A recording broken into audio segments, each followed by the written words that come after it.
Olha, por esses dias, ou talvez, já vai fazer 10, 15 dias, nós tivemos um grande problema aqui em São Paulo, por conta da ineficiência, da incapacidade, e por que não dizer da irresponsabilidade, da Enel Energia do Brasil, uma empresa que, desculpe, parece aquela de fundo de quintal. E veja só, desde o início da pandemia, eu lembro muito bem, porque nessa época, quase que eu sofro um acidente. Eu estava ali na Avenida Guilherme Cotti, Vila Maria, Zona Norte de São Paulo, aqui, eu estou em São Paulo, e esses transformadores, sabe uma caixa enorme ali, né, de energia, ele explodiu. Eu estava a poucos metros e caiu na via pública. Consequência desse apagão, desse início, dessa jossa, a gente falava no interior jossa, né? Essa Enel. E a gente viu aquela briguinha de prefeitura com os poderosos da Enel e não resolveu nada. E o que mais me chamou a atenção e deixa a gente até revoltado, talvez, a população, mas eu já, macaco velho, eu percebi aquela briguinha política. E você pode observar tudo o que acontece no Brasil, a nível Brasil. Eu estou em São Paulo, qualquer vírgula, todos eles, esquerda, direita, centrão, todos eles, já para ficar aqui tudo igualado, todos eles, a princípio, eles se dizem preocupados com você ouvinte, você consumidor de energia. Imagine você, dona de casa, chefe de família, principalmente a dona de casa que fica o dia inteiro em casa cuidando das crianças, ou mesmo trabalhando, porque a mulher, ela não folga, ela não tem férias. As mulheres, de modo geral, mesmo que elas trabalhem fora, ela é dona de casa. Mas vamos falar daquela senhora, ou a jovem também, as mulheres que ficam em casa, cuidando dos filhos e o marido trabalhando. Agora imagine essa mesma mulher com seus filhos sem energia. Quer dizer, não funciona a geladeira, estragando os produtos, que é muito rápido a deterioração desses produtos, não é? Não dá para assistir televisão, não dá para usar a internet, e ela lá, e as crianças chorando, porque não entende. Olha só que situação, estou falando ao vivo para vocês. Isso é apenas o início de um transtorno que essa porcaria, esse lixo, eu estou falando isso aqui há muito tempo, isso aí não é empresa, é um lixo, é uma porcaria, e ninguém tem coragem de falar isso. Aí depois de alguns anos, né, da pandemia para cá, aí eu vejo abraçado pela televisão, você deve ter visto, ontem, esse ministro também, que é um Zé, né, esse é um Zé, que aliás, né, ficou com um rabinho entre as pernas, porque foi chamado a atenção, ninguém fala isso, né, ele foi chamado a atenção, levou um puxão de orelhas do presidente Lula, porque falou bobagem. Aliás, o que tem de político falando bobagem, não é? Vai na televisão e fica, não, o prefeito de São Paulo está chorando, deixa ele chorar.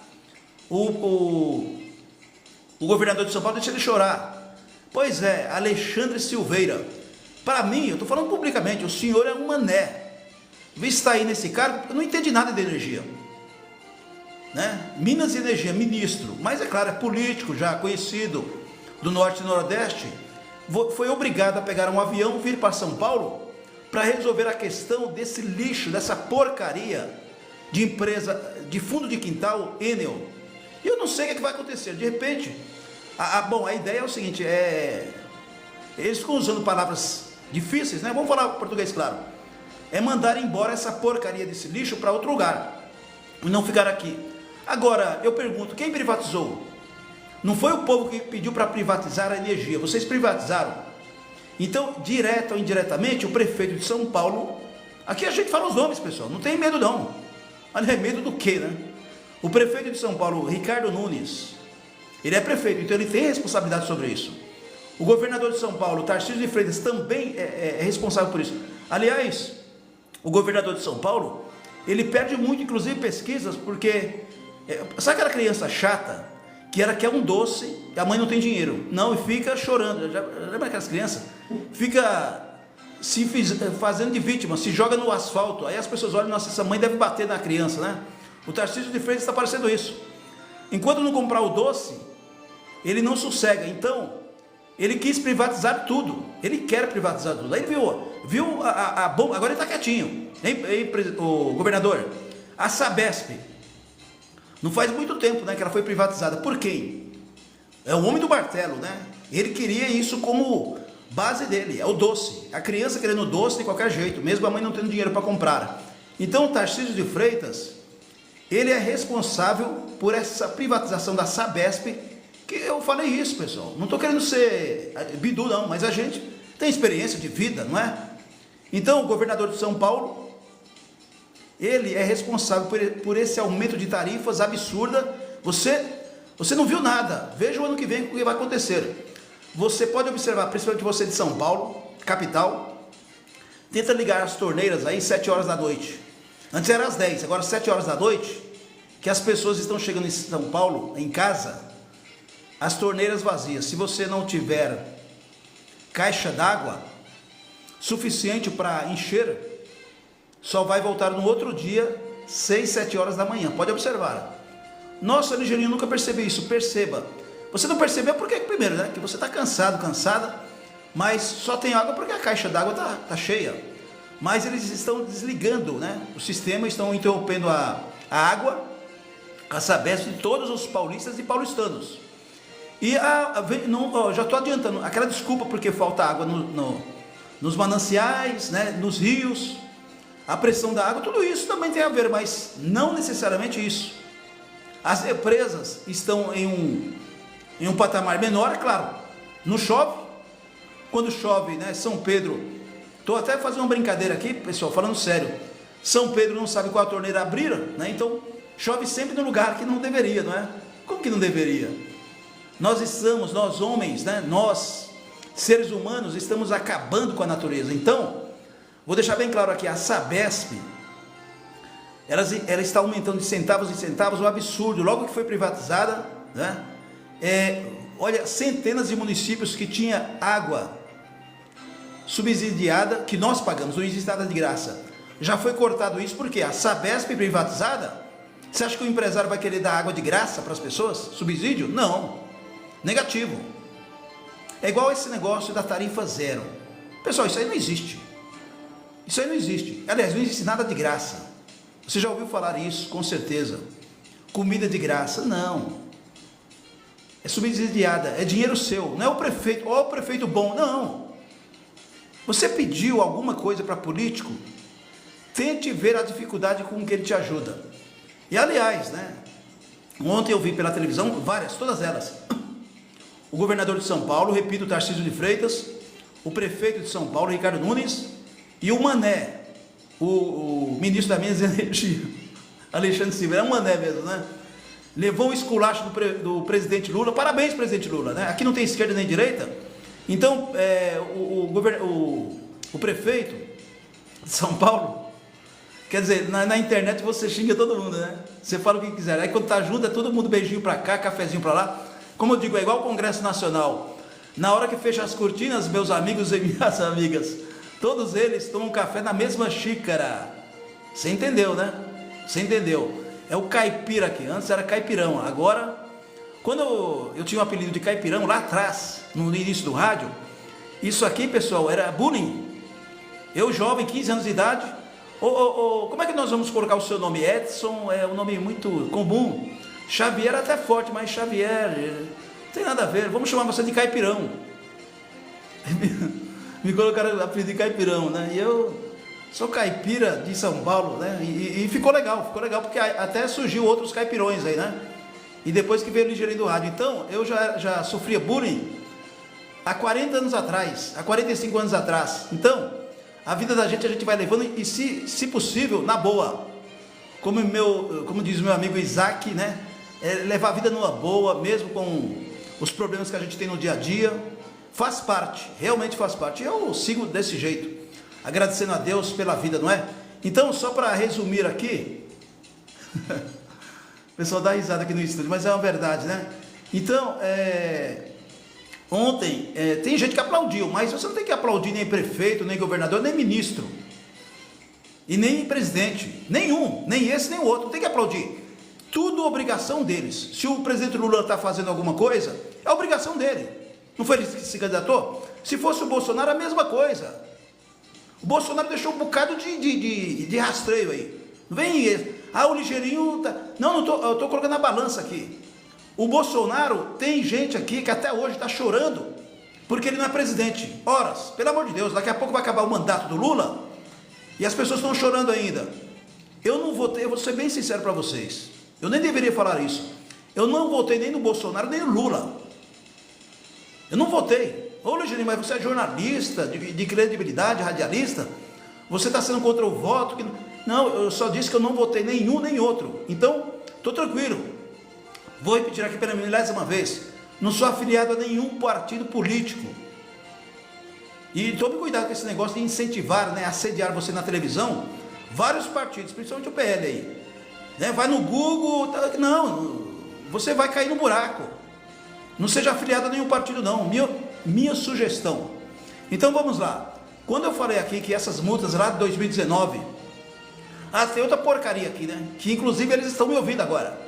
Estão me ouvindo agora, fica mandando depois recadinho que eu acabo o programa aqui. Para de mandar recadinho, viu, Procon? O Procon de São Paulo é uma piada. É uma agência onde tem servidores públicos pagos por você, cidadão. O Procon, que deveria proteger as pessoas, os consumidores de modo geral, dentre eles, os clientes dessa porcaria chamada Enel, não faz nada, nada. E eles estão me ouvindo aqui. Aí o pessoal do Procon de São Paulo deve estar com a raiva do ligeirinho do rádio, né? Dane-se vocês, eu tenho que falar a verdade. O Procon só resolve, sabe o que? Assuntos quando aparece na TV Record, num tal do programa chamado Patrulha do Consumidor, com o Celso Russomano. É um puxa-saquismo que, aliás, eu nunca não vi ninguém questionar isso. O Procon, quando você procura ele, eu tenho denúncias aqui. O Procon não resolve nada, é tudo político.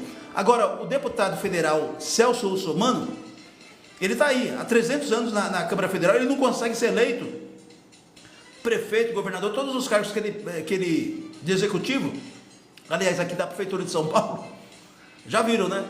Ele consegue subir na primeira semana, depois cai. Então, como deputado federal, aliás, tem feito um bom trabalho, principalmente leis, projetos leis, aliás, aprovados, em relacionado ao Código de Defesa do Consumidor. Só que isso aí sempre é a propaganda dele, para ser eleito e reeleito, e está acontecendo. Nada contra o Celso Russomano, só que tem um porém. Se não é ilegal, é imoral. Eu vejo sempre, né? Sempre quando eu tenho tempo, mas aí deve estar no YouTube, quando tem esse flagrante, ou combinado também, tem muita coisa ali que é combinado, do Celso Russomano indo na loja de automóveis, no mercado, ver comida estragada, que é claro que existe. Mas tem muitas coisas ali, pessoal, que vocês não entendem, é combinado. Tanto é verdade que o Celso Russomano está sendo processado por vários motivos. Um deles é a invasão, né? Invasão de privacidade. Porque ele é jornalista também. Então o código de ética ali dele, eu acho que é diferente do meu. Esse negócio de puxar a audiência para a Rede Record, e puxa mesmo, de chegar ali no flagrante, de falar grosso, né? E o Celso Russomano, ele vai com a equipe dele, é claro, vai com o Procon, que eu acho meio complicado esse negócio, leva 10 pessoas do Procon para pegar no flagrante ali, e depois fica faltando funcionários para atender a população, não é, Celso Russomano? Porque essas gravações, pessoal, é o dia inteiro. Afinal, ele é deputado federal, então uma gravação da Record que você vê durante o mês todo, às vezes é 2, 3 dias, então eles pegam lá, estou falando a linguagem mais popular do mundo, que veja bem, 10, 15 funcionários ali, contando o executivo, do Procon, leva para as gravações da Record, que é privado, uma empresa privada, TV Record, e esses programas produzidos. Isso aqui, pessoal, no mínimo é imoral, pode ser até legal.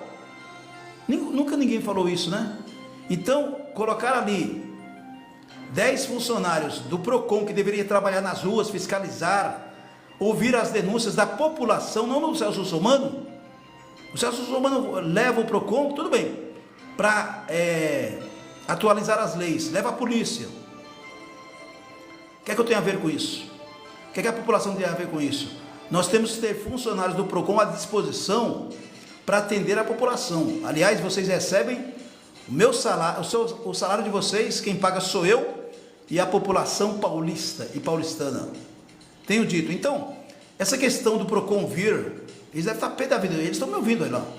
O Procon de São Paulo, quando tem essas baboseiras aqui, essas piadas que a Enel foi multada, pode ser até multada, mas ela nunca pagou, pessoal, ela nunca pagou multa, e agora, depois de anos, de tanto cobrar, né, aí mostra aqui, eu fui um deles, eu e mais 2 ou 3 jornalistas, o resto, tudo pianinho, tudo baixando a cabeça, não podemos falar, nós temos compromisso comercial.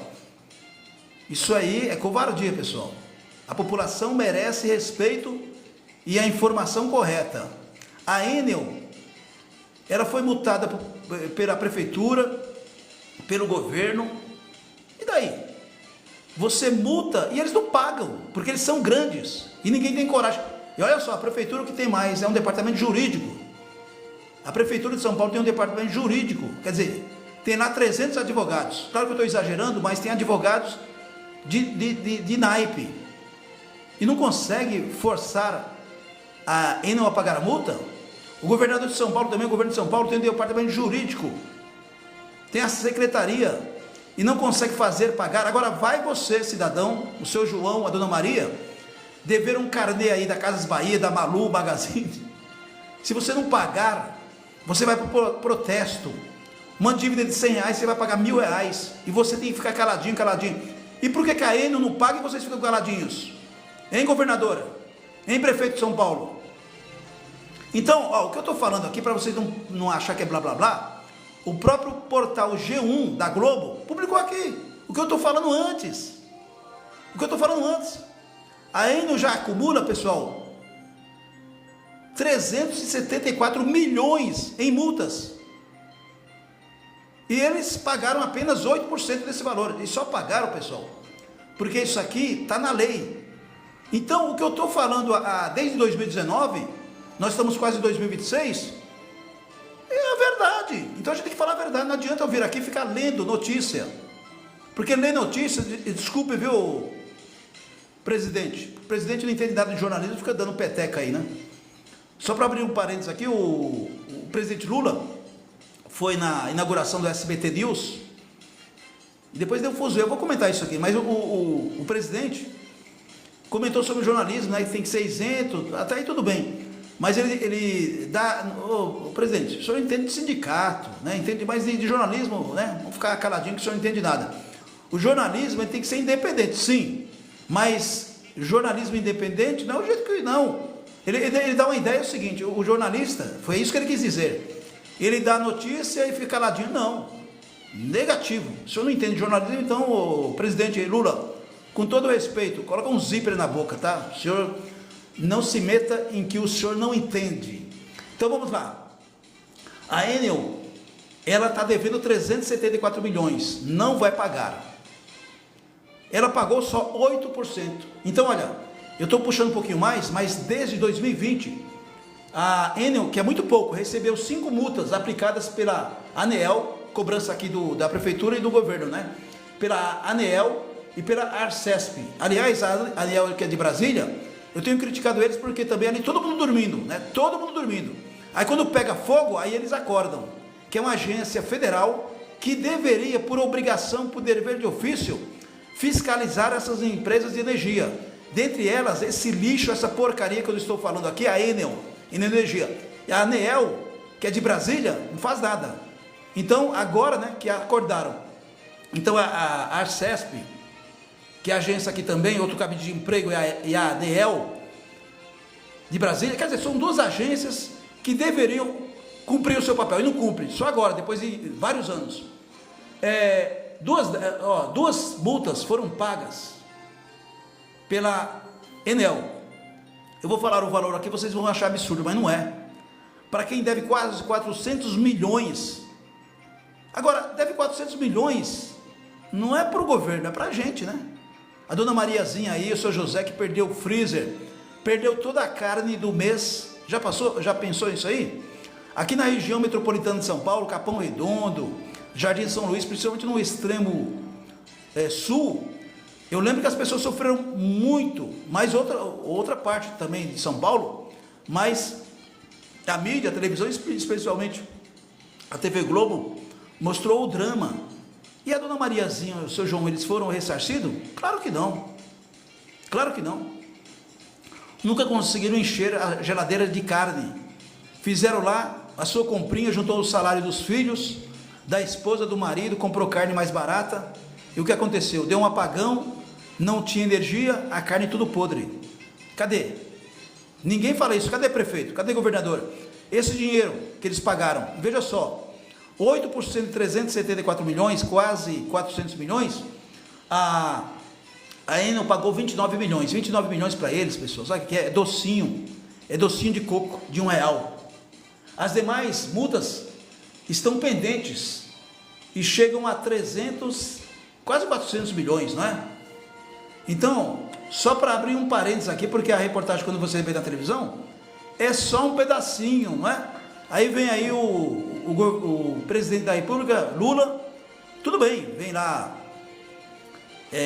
participando, um dos convidados, participando aí da inauguração do SBT News, o canal da USBT, que aliás, onde eu assisti, muito bom, hein?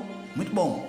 Mas vamos lá, ele querendo aí, dando lição de jornalismo. Não entendi nada de jornalismo, não entendi nem de sindicato. Bom, as concessionárias, aliás, a concessionária Enel São Paulo,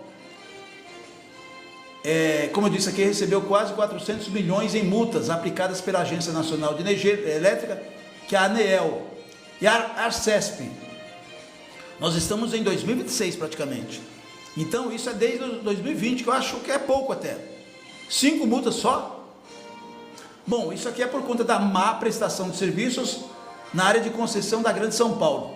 Mas ainda não pagou 92% das multas, segundo o levantamento feito pela própria ANEEL. Quer dizer, não sou eu que estou falando. Ô Ligeirinho, mas quando eu não vou lá ler o negócio de transparência não, viu? Aqui é do tempo antigo. Bom, em volta de mais uma crise que deixou os paulistas 5 dias sem luz, a Enel, né, a ANEEL e a Enel juntas aqui, né? Bate-papo ali, você vai pagar ou não vai? Paga aí um pedacinho. Tá bom, aí ela pagou aí 29 milhões. Bom, esse total de multas, olha só, é importante, hein? Ainda não incluiu o apagão desta semana. Então o prejuízo desta semana, deste mês, último mês de dezembro, não foi computado ainda, que deixou quase 2,5 milhões de pessoas sem energia. Olha só, a Enel, esse lixo, essa porcaria, energia de empresa, de energia, né? Ela deixou quase 2,5 milhões de pessoas aqui em São Paulo sem energia. A ANEEL, que é o cabide de emprego de Brasília, que a mãe da Enel deveria fiscalizar, não fiscaliza porcaria nenhuma, eles pediram depois de 4 anos, 6 anos, explicações para a companhia. O pessoal lá está dormindo mesmo em Brasília, hein? Não é de hoje, hein? Bom, para quem não sabe, tá me dando pical aqui, eu nem fumo, hein? A Enel é a empresa responsável pela distribuição de energia elétrica na capital da Grande São Paulo. Já a ANEEL é o órgão federal responsável por regular, fiscalizar, e não faz, né? E supervisionar o setor de energia elétrica no Brasil inteiro. Em São Paulo, a fiscalização da ANEEL é feita pela Agência Reguladora de Serviços Públicos do Estado de São Paulo, Arcesp. Quer dizer, é um jogando para o outro, é um cabide de emprego em Brasília ou em São Paulo, né? Então a ANEEL, junto com essa Arcesp em São Paulo, todo mundo dormindo, só acordaram agora. Eles têm um termo aí de cooperação assinado com a ANEEL para representar a Agência Nacional do Território Paulista, Arcesp. E repito, só agora começou a trabalhar. Por pressão sua, viu, ouvinte? Pressão popular. Em nota, a concessionária informou que as multas são calculadas com base na receita líquida da distribuidora. Tal. Bom, na noite de sexta-feira, dia 12, a Justiça Comum de São Paulo determinou que a Enel restabeleça imediatamente o fornecimento de energia. A decisão previu uma multa de 200 mil por hora, em caso de descumprimento. Eu imagino o seguinte, né? A Justiça determinou que fosse ligada a luz imediata. Vocês estão brincando, né? E pagar 200 mil por hora. O pessoal da Enel está dando risada. Bom, a Enel foi notificada no sábado, dia 13. às 15 horas. Portanto, né, sobre a decisão tinha um prazo de 12 horas para cumprir a sentença. Sob multa, 200 mil por hora. Entretanto, a energia foi considerada normalizada apenas no domingo. E cadê? Vocês cobraram depois, pessoal da Arcesp? Vocês estão brincando, né? Olha, o portal G1 procurou o Ministério Público de São Paulo, que é autor da ação, né, que exigiu que fosse restabelecida a energia no sábado ainda. E só veio no domingo, eles não estão nem aí. O portal G1 entrou em contato com o Ministério Público para ver, né, para saber quando vai ser cobrado de multa em razão desse atraso. Mas até hoje, o Ministério Público de São Paulo não respondeu à Globo. Imagine se vai responder o Ligeirinho do Rádio, canal Estação Imprensa. Quer dizer, o Ministério Público de São Paulo entrou em contato tardio. Meu, como é que você vai cobrar alguém sexta-feira à tarde, 15 horas? Esse pessoal não trabalha nem quinta. Vocês estão brincando, né? Ministério Público de São Paulo. Que vergonha. E outra coisa, vocês não responderam à Globo até hoje. Estamos terminando a semana. Isso é brincadeira, né? Quer dizer, quando vai ser aqui cobrado de multa? Eles não vão cobrar, vai cobrar, não vai pagar. A verdade é essa. Vocês estão brincando com a população, né? E tem gente que acredita ainda. Agora, falando nisso, né, pessoal? Agora, complementando isso aqui, que ainda não pagou as multas, aí, ontem, vocês devem ter visto pela televisão, com certeza, reunidos aqui em São Paulo, o governador de São Paulo, Tarcísio, o prefeito Ricardo Nunes, eles aproveitaram bem para falar que vamos expulsar a Enel de São Paulo.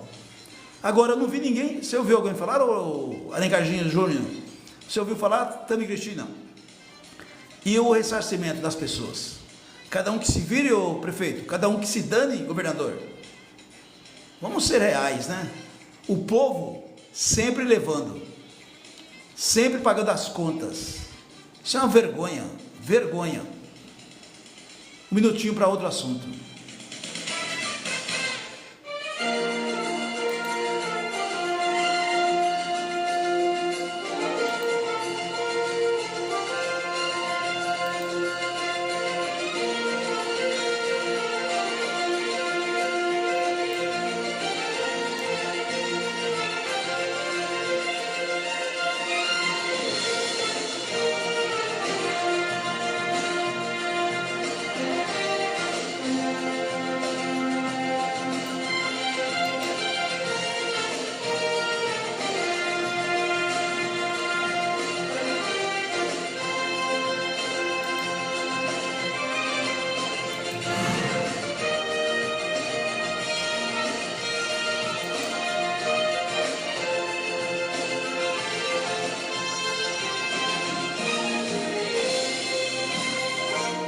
Temos que fazer o complemento aqui, olha.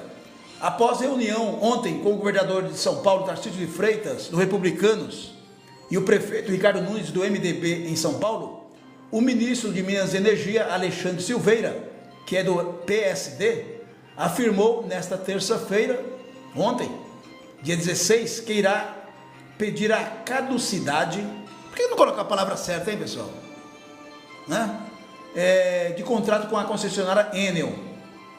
A empresa responsável pelo fornecimento de energia na região metropolitana de São Paulo, e sua concessão é de responsabilidade da União, governo federal.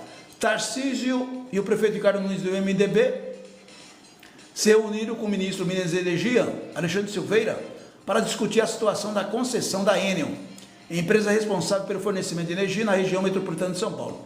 Bom, o prefeito Nunes e o governador Tarcísio têm feito inúmeras críticas públicas à concessionária e defendem que o governo federal faça intervenção na empresa, ou seja, tire ela daqui, né? Mas, após aí as fortes rajadas de vento que atingiram a capital na última quarta-feira, dia 10 de dezembro, cerca de 2,5 milhões de pessoas ficaram sem energia. 7 dias depois, mais de 28 mil residências seguem sem energia.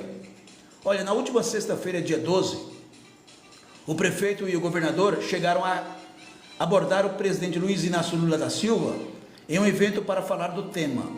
Na ocasião, o petista disse que pediria que Silveira olhasse a questão. Esse evento foi a inauguração do SBT News aqui em São Paulo, não é? E nas imagens aí mostra o prefeito conversando com o presidente Lula e o governador também. E aí aconteceu isso, o Lula pegou as orelhas do ministro da Minas e Energia e falou assim: escuta, ele deve ter falado isso, você quer acabar com a minha pesquisa, que eu estou lá em cima? Ele deve ter falado isso, né? Eu estou querendo ser presidente de novo, e você, Silveira, está quebrando o meu barato. Aí o Silveira, né, porque é muito fácil você falar no microfone, né? Eu estou falando aqui, para dar um exemplo, quando você fala atrás das câmeras, o cara é machão, né? Eu não estou falando no meu caso, porque eu sou machão sempre. Mas o Silveira aqui, vocês viram aí um vídeo? Não, eu quero que o governador continue chorando. Eu quero que o prefeito de São Paulo continue chorando. Só que o senhor ministro, viu, Alexandre Silveira, o senhor é um mané, porque não tem a dimensão que você está falando, não para os dois, está falando para a população. Quem é você, ministro Alexandre Silveira? Estou falando agora para o senhor.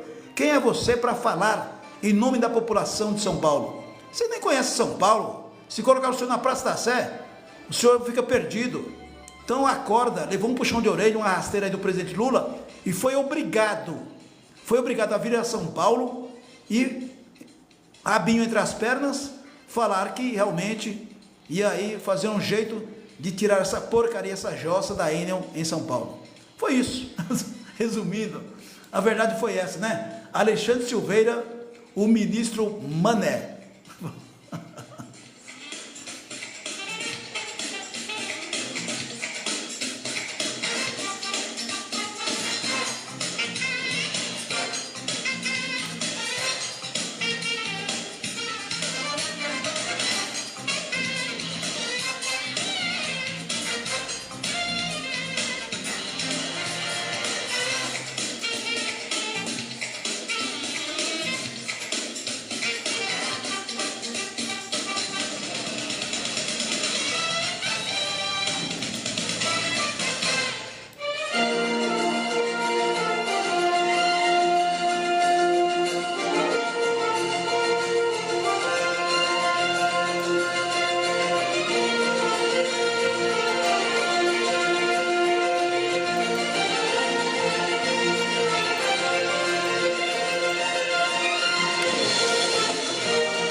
Olha, casos e mais casos aqui, eu fico impressionado, não me leve a mal, mulheres, mas eu tenho a impressão que vocês leem notícias, ouvem notícias, assistem notícias e não entra na cabeça de vocês.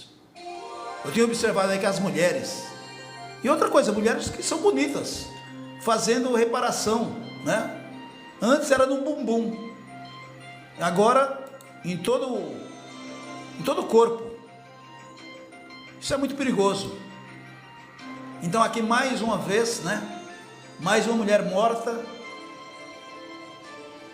nessa questão de querer melhorar o corpo e acaba contratando qualquer especialista, entre aspas, que não é especialista em nada. Uma simples agulha acaba provocando a morte das mulheres. Agora, uma coisa puxando a outra, um caso aqui que foi descoberto pela polícia.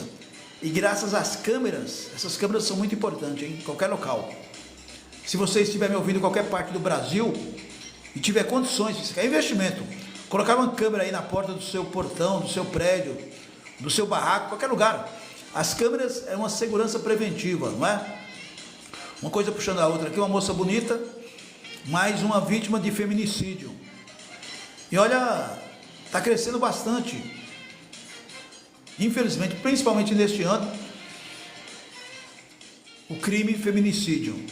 Agora, as leis, eu não sei se as leis favorecem, porque não é possível que esse aumento da violência, principalmente as mulheres sendo assassinadas por esses vermes que se dizem homens e de homens não tem nada, namorado, noivo, amante, marido.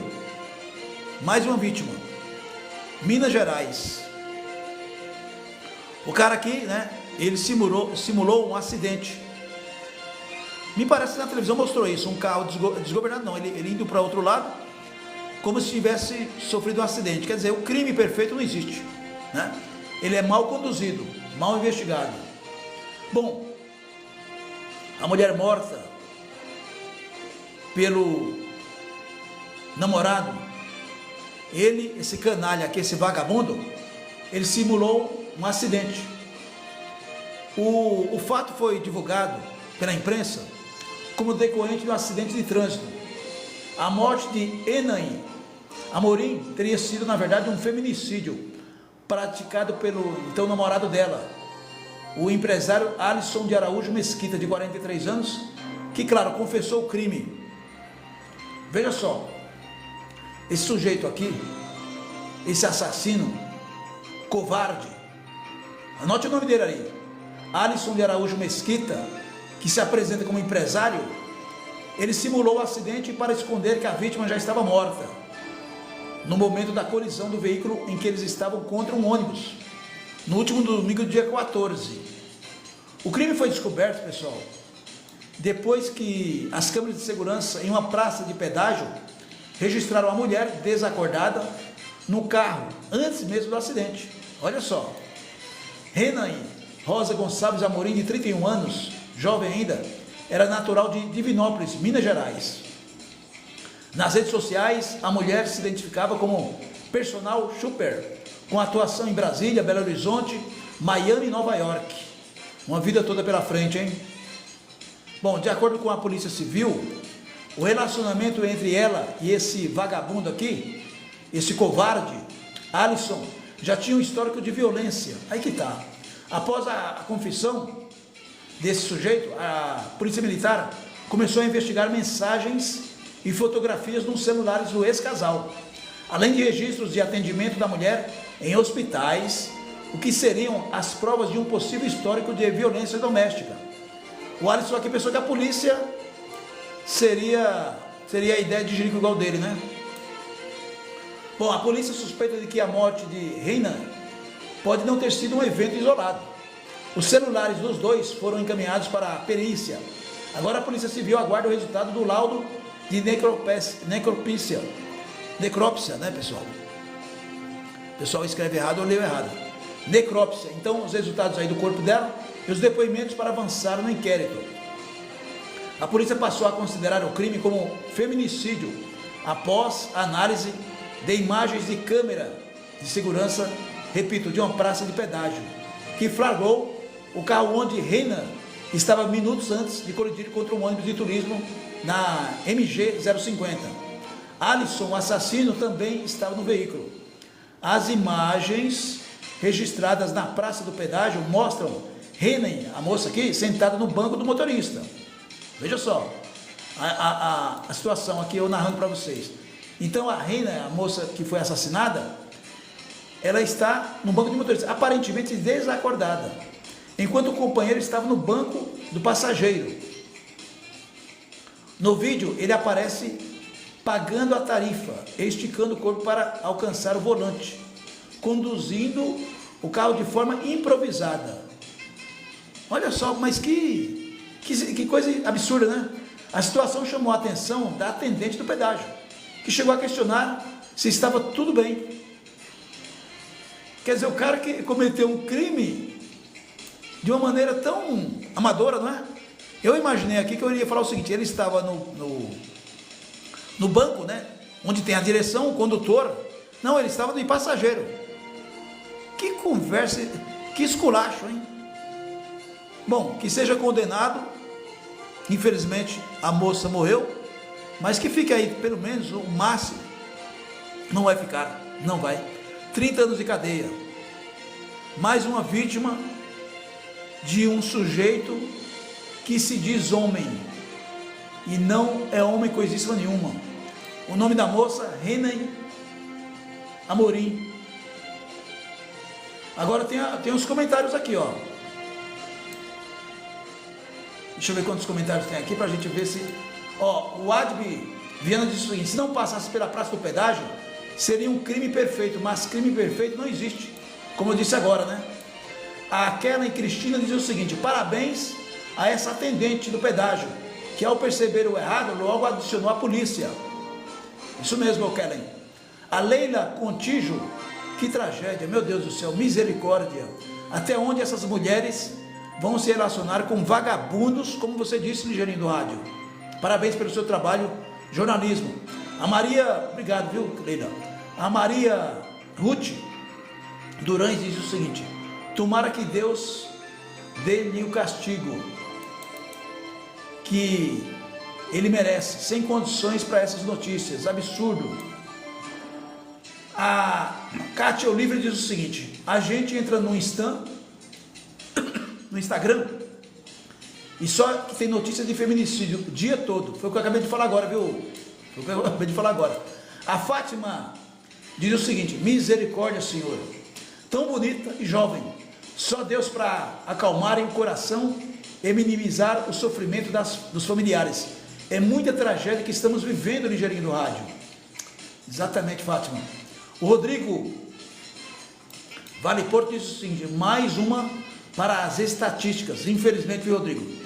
A Ana diz o seguinte: e quem é o assassino, confesso? Estranho é que não divulga quem é o tal Alisson.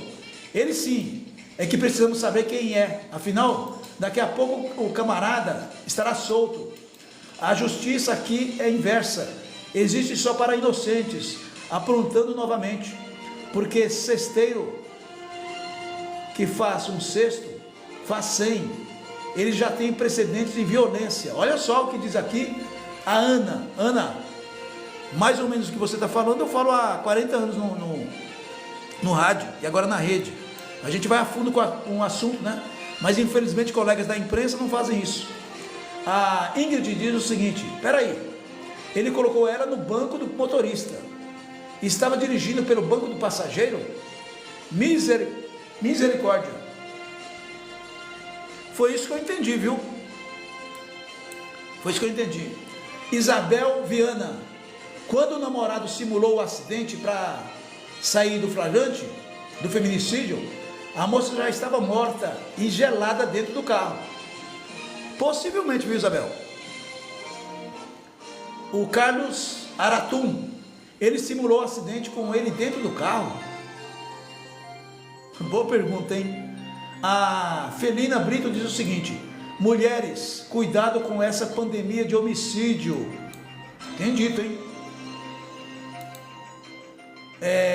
Me desculpe, diz aqui a Mod Color. Me desculpe, se já tinha histórico de violência, deveria ter largado. Pagam para ver o quê? A morte? No primeiro, falar alto: saiam fora, mulheres. Muito bem. O Aloísio JB diz o seguinte: antes ela tinha até ensinado todos a ganhar dinheiro, com o jeito que os influencers fazem. Ela tinha um histórico aqui de um trabalho legal. Eu entendi o que você quis dizer, viu? Bom, o Delano Araújo diz o seguinte: me ajude com minha... bom, ele está falando outra coisa aqui, não tem nada a ver, viu, querido? Vamos lá. Eu não sei se alguém vai ver esses comentários, mas estou abismado com esse tipo de situação. Vamos ler mais um último aqui, porque todos eles, né? Bom, já passei por isso, diz o Said. Ele simulou um acidente e esfacelou meu pé esquerdo. Eu sobrevivi, mas ele não. Misericórdia de Jesus. A Said diz que foi vítima, né? A Tailine Said, ela disse que já passou por essa situação. Ele simulou um acidente com ela, esfacelou o meu pé, acabou com o pé dela esquerdo. Ela disse que sobreviveu, mas ele não, ele foi para o inferno, não é isso? Bom, antes ele do que você, né? O Tailine Said, parabéns, que Deus te proteja. Bom, aqui é uma amiga da moça que morreu aqui, ó. foi morta, né? A Issergal, que Deus receba minha amiga de braços abertos. Aí está, pessoal, muita participação aqui, e a gente lamenta mais um feminicídio. E só um parênteses aqui, quase que todas as vezes que eu venho no rádio, na rede, eu estou falando, mulheres, ouça, tira até o som aqui um pouquinho, Lincarzinho. Você que é jovem, não importa a idade, tem meninas aí 15, 16, 17 anos, já morando com homens, e sofrem violência sexual. O que eu quero dizer é o seguinte, é obrigado a fazer sexo todos os dias, todas as noites. Eu queria que você, mãe, mas principalmente você que está com as suas filhas aí, você menina, mulheres, acorda para a vida.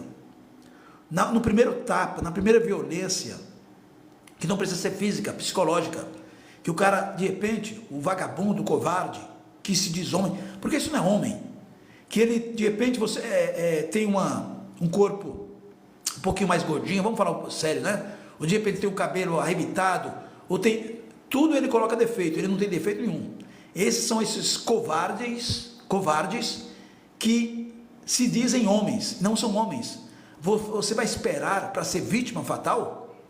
E sua mãe vai ouvir a sua morte através aqui da rede? Na televisão, no rádio? Você quer isso para a sua vida? Então vamos acordar, mulheres. O primeiro sintoma, ou indício, de que você está sofrendo uma violência, fale para os parentes, dê parte, medida protetiva, escolha melhores os seus pares. Nós estamos no último mês do ano, cuidado com essas baladas, tomando bebida, de repente, lá um remédio, daqui a pouco você acorda num motel, com uma pessoa que você nem conhece. Eu tenho falado isso há anos, mas acorda meninas e meninos também, jovens também, rapazes, que são vítimas, estão mortos nos cemitérios. Quantas mães estão me ouvindo, pais, estão de luto, porque sai à noite, não falam onde vai, quando o pai ou a mãe perguntam onde vai, vocês estão por fora, eu já sou maior, eu sou de maior. Aí está, tome muito cuidado, a vida é uma só, e a gente lamenta porque esse tipo de situação sempre está aumentando, não é? A gente tem que acordar para a vida, responsabilidade. Tem gente que parece que tem tara pelo crime, não é possível, não é possível que eu estou narrando isso mais uma vez, eu estou calejado de falar a mesma coisa para vocês. Acorde, meninas e meninos de 15 a 40 anos, porque tem mulheres de 40 anos que parece também que parece criança, não é? É por Deus, só por Deus, hein? Só por Deus. Agora vamos uma notícia que me emocionou há algum tempo atrás, e ontem eu pedi para colocar aqui na tela, e vou falar dela. Isso aqui que faz com que a gente acredite na vida. Pessoal, estou ao vivo, a voz às vezes fica embargada, não é pela emoção não, a emoção a gente tem toda hora, mas é esse tempo, né? Essa mudança de tempo mexe com a garganta. Vocês lembram daquela jovem, a Juliana Vieira? Nós falamos aqui, agora ela vai ser notícia de novo. Nós rezamos aqui, nós oramos por ela, o Brasil todo orou, e você também. Se lembra dela? Uma moça bonita, com um sorriso estampado, e todo mundo, mas todo mundo que conheceu ela, que conhece ela, falou, não, essa menina desde pequena, ela tem o dom de ajudar. Eu sei que tem muita gente que está me ouvindo, eu conheço alguém assim, que bom, né? Que bom, as pessoas têm o dom de ajudar, de estender os braços, de abrir um sorriso. E a Juliane Vieira, ela é assim, Sempre foi assim. E quase 2 meses atrás, quase que ela morreu. Muitos brasileiros choraram diante da televisão. Ela salvou a mãe de um incêndio. Lembram? Eu vou relembrar a sua memória. E olha que notícia boa. Hoje eu estou aqui agradecendo a Deus pela vida dela. Ela é uma jovem advogada, Juliane Vieira. Ela teve 63% do corpo queimado no incêndio em Cascavel, no Paraná. Estava internada, ela está ainda, no Hospital Universitário de Londrina. Mas o mais importante, está viva para a vida. Ela acordou, ela estava dormindo, 2 meses dormindo, sabe? Se é que você me entende, estado gravíssimo. Segundo a mãe, ela está acordando aos poucos e já consegue, que emoção, hein? Se comunicar. Ela salvou a família no incêndio. Vocês lembram disso? É bom a gente finalizar o programa de hoje falando sobre isso. A gente só fala de notícia ruim e não é eu que escolho, a realidade. Então, pessoal, após quase 2 meses internada em coma induzido na unidade de tratamento intensivo UTI, a Juliane Vieira, de 28 anos, era advogada. Ela começou a acordar e consegue se comunicar com familiares. Ela ficou gravemente ferida ao salvar a mãe e o priminho de 4 anos, uma criança, durante um incêndio em um prédio no centro de Cascavel, no oeste do estado do Paraná. Juliane estava internada na UTI, no Centro de Tratamento de Queimados do Hospital Universitário de Londrina, que é uma referência no atendimento a pacientes com queimaduras. Parabéns a todos aí do Hospital Universitário de Londrina, viu? Deus te abençoe. É as mãos de Deus, não é? A Sueli Vieira, que foi salva pela sua filha, conversou de forma exclusiva com a televisão RPC, afiliada da TV Globo no Paraná, e disse que o quadro ainda é delicado, mas a jovem apresenta sinais de melhora. Então, já um primeiro passo, não é?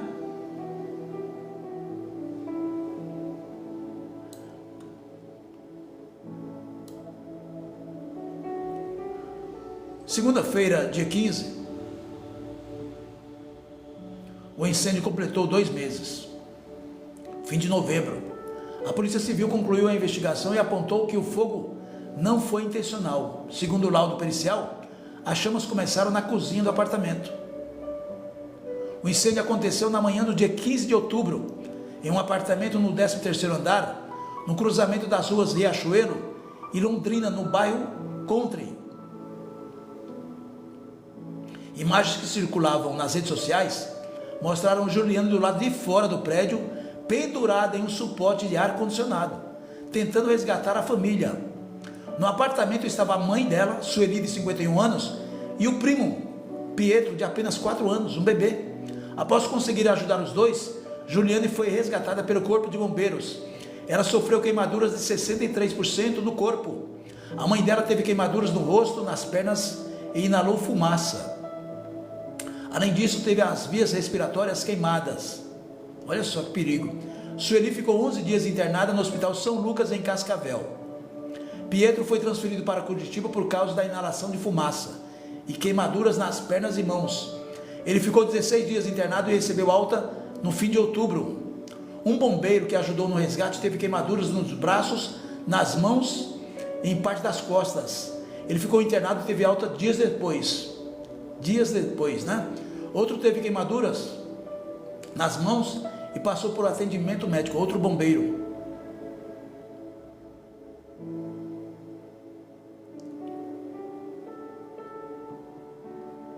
Ei, Juliane,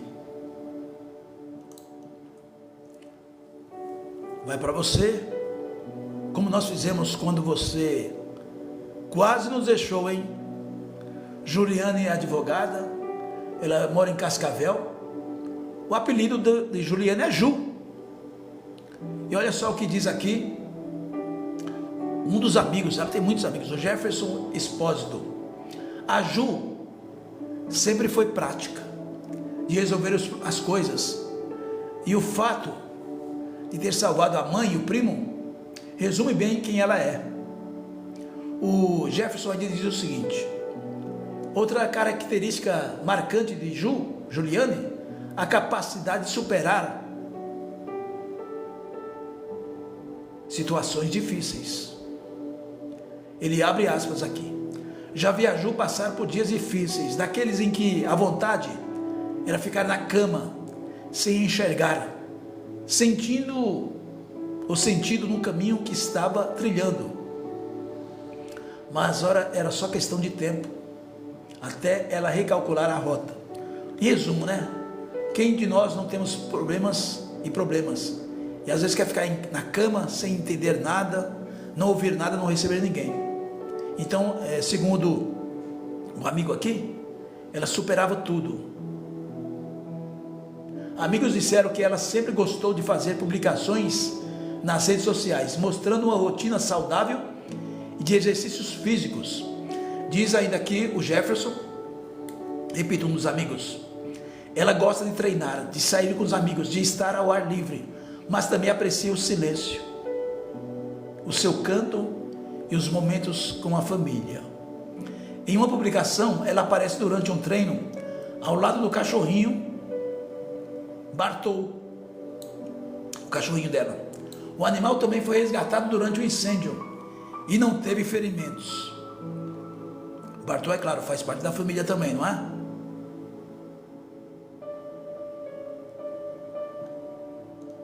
Juliane Vieira, para você e para todos que carecem de orações, e quantos brasileiros e brasileiras como eu, que não lhe conhece pessoalmente, mas não importa, todos nós somos irmãos perante a Deus. E mais um milagre aconteceu aqui. Juliane Vieira, que Deus, e Ele está, é claro, com você, os anjos da guarda, e você tem o seu também. Vamos lá. Alencarzinho Júnior, quando o vento soprar, especialmente para Juliane de Cascavel, no Paraná, mas a todos que se sentem tristes, deprimidos, com alguma doença, que nem você acredita que possa superar. Veja o exemplo da Juliane. Ela renasceu, porque até parte da imprensa, né, e a gente tem essa mania do negativismo, essa moça não vai sobreviver. E eu disse aqui, com fé em Deus, ela será notícia de novo aqui, pelo menos no canal Estação Imprensa. Está sendo. Juliane Vieira vai para você. E para todos que estão acamados, doentes, em situações terríveis, vai para Juliane Vieira de Cascavel, no Paraná. Sofreu queimaduras, está internada, o mais importante, sobreviveu. Graças a Deus. Pai nosso, que estás nos céus, santificado seja o teu nome, venha o teu reino, seja feita a tua vontade, assim na terra como no céu. Pai, dá-nos hoje o nosso pão de cada dia. Perdoa as nossas dívidas, assim como perdoamos aos nossos devedores. Não nos deixes cair em tentação, mas livra-nos do mal, porque teu é o reino, o poder e a glória para sempre. Amém.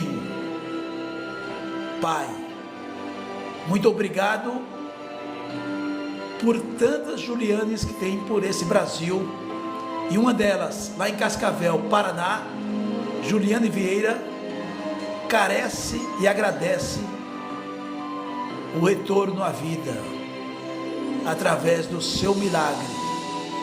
Portanto, Deus é bom o tempo todo. Deus é Pai. Deus não falha. Deus é fiel. A todos vocês que ouviu alguns minutos, meia hora, o programa inteiro, nós agradecemos da mesma forma. Eu sou o Edson Xavier, também conhecido como Ligeirinho do Rádio, mas eu sou o seu amigo de todos os dias, do rádio para a rede. Que Deus abençoe a cada um de vocês, literalmente, todos vocês. Bom dia!